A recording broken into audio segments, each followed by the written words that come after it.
2003, designer Susumu Kawasaki self-published one of the greatest card games of all time, R-Eco, a game that was not released on a wider scale until 2006 when Japan Brand released the version at Spiel. This game was licensed by Z-Man Games and released in North America in 2007. It's had a couple of other versions since then. It is a remarkable card game mostly because the gameplay itself embodies the nature of the game. You are recycling trash, and that is literally what you are doing while you're playing the game, because you're collecting cards in your hand. You have to drop off things at the right factory. Bottles go here, paper goes here, and as you drop things at a factory, you are going to pick up the trash from the other side, material that is left at those factories, and that goes in your hand, and you have this continuous flow that models the recycling nature of the game itself. Kawasaki has released a wide variety of games over the year, mostly self-published through his own company, and then picked up for licensed versions such as Robotori. Tetra Combo is only released through his own company. Crime Hotels picked up by Happy Baobab, and WizKids did a version as Spy Tricks. There's Animale Tactica. There's Traders of Carthage, re-releases Traders of Osaka, and a gorgeous edition by Z-Man Games. He has a wide variety of releases, far more than even what I have here. I'm a bit of a fanboy. Master of Rules is another one of his, which puts a weird spin on quasi-trick-taking. It's brilliantly done. One thing he has not done to date, though, is release a grand-scale game, but that is what I'm here to talk about today. The game is called Dragon Gyas. It is a co-publication by Max Factory and Arclight. It is a game primarily for 2 players, although there are rules for solo play and for 3 to 4 players, but primarily it's a 2-player game in which you have combat between 2 sides on a battlefield represented by figures both large and small. Now, I'll note this is a Kickstarter preview for a game that is being funded in June 2020. This is a non-paid preview.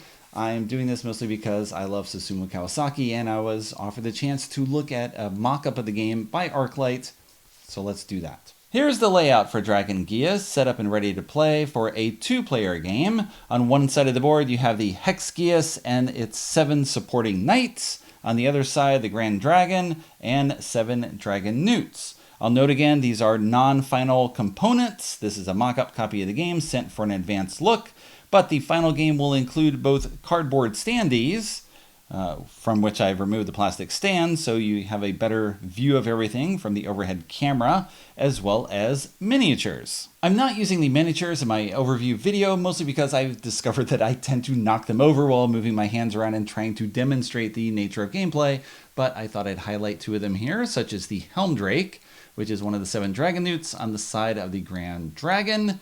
This was a mock-up sent along by Arclight, along with the other components of the game. And here is the Grand Dragon itself. If you notice, these figures are on very different scales, and that plays into the nature of the gameplay, where you have the giant Hex Gyas and Grand Dragon.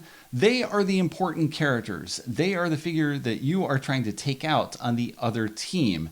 The game will last at most 5 rounds, and if the Grand Dragon survives to the end of 5 rounds, then this player wins. So the Hex Gyas must knock out this figure, and the other figures help to probe for weaknesses in the larger characters, and they have a very different style of gameplay. For the initial setup, the players place their shields across the no man's land in the center of the board, and then they decide where their Hex Gyas and Grand Dragon are going to start in one of the larger hexes of the board, while the supporting characters, the Knights and the Dragon Newts, go on these smaller hexes that are connected by various paths. These figures will never cross over in the spaces. A knight will never go into the large hex. The Hex Gyas will never go into the small one.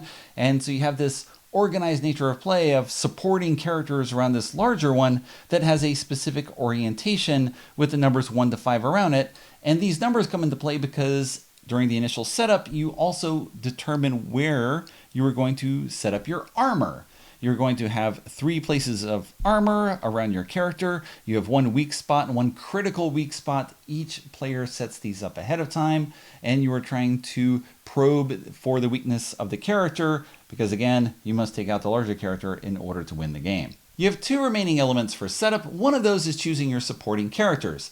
The base game comes with 7 knights and 7 dragonutes, so you will use those included characters if you have only the base game. But expansions are planned, and if you have additional expansions or multiple copies of a base game, you can choose 7 knights and 7 dragonutes of your choice, along with the supporting tiles that show which characters you're using, and then you will set those up on the board based on whatever strategy you are planning to implement. And that ties into the other element of setup. The base game includes 18 control cards for each player. You have 6 movement cards, and you are going to use all 6 of those cards. There's some elements on the card, such as the speed at which they are used, as well as what actually happens. You have regular attack cards, again, with different speeds, 1, 2, and 3. You have a range of what they're doing, as well as how much damage they will do. You will choose 3 regular attack cards, as well as 3 special cards. Again, with different speeds. They have different cost because you have a limited number of hit points. You have 10 to start with for the Grand Dragon. You have 7 hit points and 3 soul points for the Gyas, and you have cost to use these cards. If you have a solid circle, then you have to take one of those tokens and remove it from your hit point pool. So you are damaging yourself in order to further attack someone else. If you have a cost that has a circle with a black center, that means you're using a token that has already been removed from your damage pool. So you're using the power of the damage against you in order to fuel further attacks. And you must be able to pay these costs in order to use these cards. So you're going to choose 3 specials, 3 regular attack, combine those with the 6 movement card, and that's the 12 card deck that you will start with. Once the board is set up, you're ready to begin the game, which will last at most 5 rounds. Each round consists of 4 phases, beginning with the initiative phase. Each player starts with a deck of 5 initiative cards. You'll notice the Gyas player has an advantage in that they are guaranteed the initiative at least once during the game, and they can potentially have it all 5 rounds, depending on how these cards are played. The initiative is going to affect 2 different things over the course of a round. Each player is going to choose a card and put it face down. You can lay things out on your board, because each player has a board that shows the layout for the round, going from initiative phase to control, command, and end. You also are going to choose 3 of the control cards from your hand, and you lay them out to determine how your larger figure, the Gyas or the Grand Dragon, is going to move during the control phase. So each player determines their cards. I'm going to lay them on the board because this board takes up my entire camera space. I have no room off camera to show this. Each player then reveals their initiative. Okay, we see the difference here. And that initiative might come into play depending on the cards that players turn over. You're going to look at the speed of each of the cards played. This has speed 3 versus speed 2. So this takes effect first with the Grand Dragon moving forward, and then the Gyas moving left. Turn over the next card. Speed of 1, speed of 3. So this takes effect first. All right, move forward. Let's turn in any direction that we want. Let's face a character because we know what's coming next. A speed of 1 each. And now you look at the initiative, and the Gyas player has the initiative advantage. So its sword sweep happens first. It affects these spaces relative to the orientation of the character. So it's going to do 2 damage, as listed on the card, across this range here. So if the Grand Dragon is in any of these 3 spaces, it will get affected and lose 2 damage. And then it will turn in direction 2, because the movement of the arm with the sword sweep is going to turn it in this orientation. Now we have the Berserk Charge, where the Grand Dragon is going to rush forward and cause damage at a cost of 1. So it must pay 1 to rush forward until it hits something, if the Gyas happens to be there, and does 3 damage against it. That's the end of the control phase. These cards are put aside into the discard pile for each player. You now have the command phase, where players are going to command their figures, their supporting characters, trying to get information and attack one another, remove one another's defenses for the larger characters on the board. The command phase is the second aspect of the game affected by the initiative card that you choose at the beginning of the round. If the difference between the played cards is only 1 or 3, let's say these were the 2 initiative cards played, then whoever has the initiative is going to move 2 of their supporting characters first, so 2 knights in this case. Then this player moves 2 dragon newts, and then 2 different knights, not the ones that moved previously, and then 2 dragon newts, and that's the end of the command phase. If the difference is 5, as in this example here, the Grand Dragon is going to move 2 of their dragon newts first, and then 2 knights, 2 dragon newts, and then only 1 knight. So the difference in the initiative gives you a bonus in that the opponent is going to get fewer actions. The difference is even larger in our example where the Gyas player has an 8 and Grand Dragon only 1. The difference of 7 or more means that the player with the initiative has a huge advantage in what they're going to do with their support troops. With a difference of 7 or more, as in this case, the player with the initiative is going to move 5 of their support troops first before the other player moves 3 of theirs. So you have a huge advantage in terms of initiative, but of course, you play each of these initiative cards only once, and once it's done, it is done for the remainder of the game. In this case, I'm going to move 5 of my support troops. Let's move a cavalier. Each support character has the distance that they move and the amount of health that they have, in addition to 2 abilities. After you move a character, and you can have a move of 0 if you wish. Let's say the cataphract is going to move here, here, and here. You can move through empty spaces, or you can jump your own characters, but each small hex can have only 1 character occupying it, and you cannot jump over the opposing characters. So we move the cataphract. I'm going to choose the expose weakness option, where the cataphract is next to regions 1 or 2, so it gets to expose one of these 2 pieces of potential armor. And if we expose here, this is the grand weakness, the critical weakness. Here's an example of armor, for example. If you expose critical weakness, that means the support characters can actually do damage to the larger character, where normally they're immune to those little pesky critters running all around. So that was the cavalier. I can mark this character if I want with a token to show it's moved. I can use the commander, which is here, to swap any 2 of my characters on the board. So let's swap these 2. And now this commander has been used because a cataphract can attack weakness that is on the opposing giant character. So I can use the, it's hard to see here, pile bunker. So when the Grand Dragon has an exposed weakness, the cataphract can get in there and do a point of damage. If I was able to get the other cataphract adjacent to this one that is acting, it would actually do additional damage. But they move only 2. Okay, I cannot get over there, but I did something. 1 more point of damage, only 6 to go before the Grand Dragon falls. That's 3 of my actions. What else can I do? I can use the engineer. It moves up to 3 spaces, so I go 1, 2, 3. If the engineer is next to the Grand Dragon, one of its choices of the 2 actions it can take is to draw 2 cards at random from the Grand Dragon's hand, and these cards are unable to be played in the subsequent round. They're just placed face down on the side. They are not discarded permanently. Just for the next round, they're out of play. So that's a 4th action. 5th action, maybe I just move this cataphract up here 2 spaces. I attack this adjacent character. I do 1 point of damage, but the Wolf Drake can only take 1 point, and it is returned to the Grand Dragon's headquarters. That's my 5 actions. I'm done as the Gyas player. Now the Grand Dragon goes.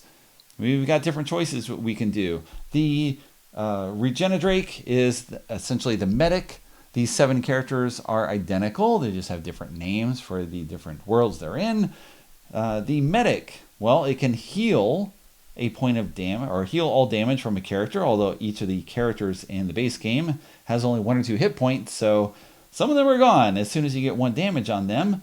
The second action available is to take a character from headquarters and place it next to the medic, or the Regina Drake in this case. Otherwise, the character has to come out on one of these 3 spawn points, similar to the 3 on this side, and then make their way back into battle. But I can use the Regina Drake's power. I can then use the Wolf Drake, similar to the Cavalier, to reveal, in this case, the 5. Nothing, okay. Not helpful, but something. And why not just have an Alpha Drake go over and deal a point of damage to the cataphract that is here. So mark it with black for a point of damage. That was my 3 actions. We're done for the turn.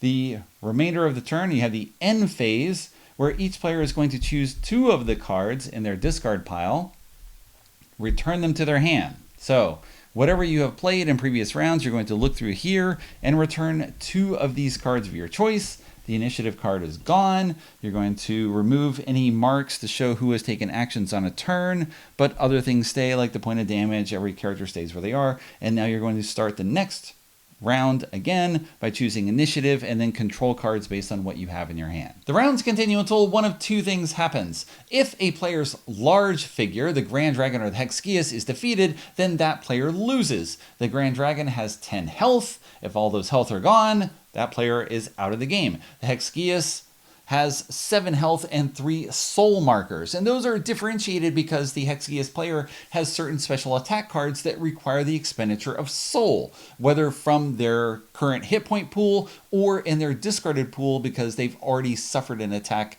by the Grand Dragon. If either of those players loses their larger figure, then they have lost the game.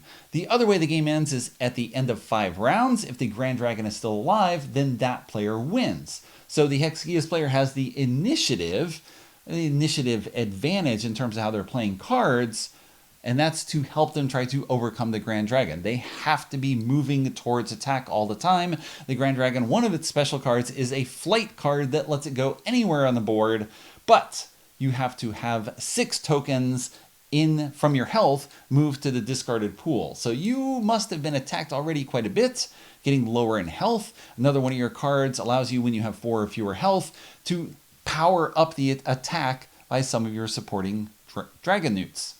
So I've played the game twice with 2 players. I've not tried the solo and the 3 and 4 player options yet, and I have confirmed that I am terrible at these types of games. So the game is driven by 2 patterns of play.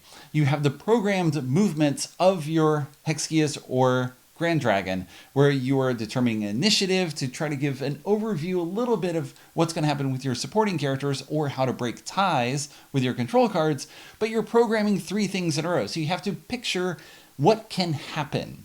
And of course, when you initially don't know the game, you're probably going to make terrible choices, as I did in my first round, where I did not move initially because I thought I was in a good position to do things with my Hex Gyas, and the Grand Dragon just fire breath, and then there was another attack, and it was already like half my health gone at the end of the first round. So you have to position yourself and move around, anticipate where someone is going. Although, of course, then you could end up just spending your cards for nothing if you were pointing in the wrong direction, or the Grand Dragon is not where you thought they were. You have to hunt them down and try to move around the board and get them. One of those 3 cards you played, well, is going away. Actually, not exactly. Yes, exactly. Because your 3 cards go to the discard pile, you're recovering only 2 of the cards, any 2 cards from your discard pile. So you have a choice of what you get back, but something is going to be lost. So you're going to be down on movement or down on special attacks. You may not even be able to do the attack again if you don't have the right tokens available to spend. So you have to make choices over what you're doing while trying to use your support characters to get in there and pick and do things. And I'm just awful at this type of game. It's so interesting to see the design style from Susumu Kawasaki based on everything that I have played previously in terms of Art Eco and Master of Rules and Stack Market, which is a completely different style of game. There's a deduction game of his, and Crime Hotel, which is trick-taking and deduction. He's got all his amazing style and variety in terms of what he's doing, and here he has sort of a grand battle setup with some hand management. You have initial deck building of what you're choosing to put together. and then the programming of what you're playing, and then trying to use your characters tactically and mix them all together, and not just have a tit for tat force where I attack and then you attack and we remove and then we come back and forth. You want to try to fence people in and have some way to determine where the larger figure wants to go in order to attack you. That's you anticipating and reading what the other player is doing, which is a completely different skill from everything else that's been put together. So there's an overview of Dragon Gyas. Again, this is a mock-up copy for a Kickstarter preview that is unpaid on behalf of ArcLight, which sent me a mock-up version of the game in advance so that I could talk about the nature of gameplay, which I now did, and you know more about what this game is like.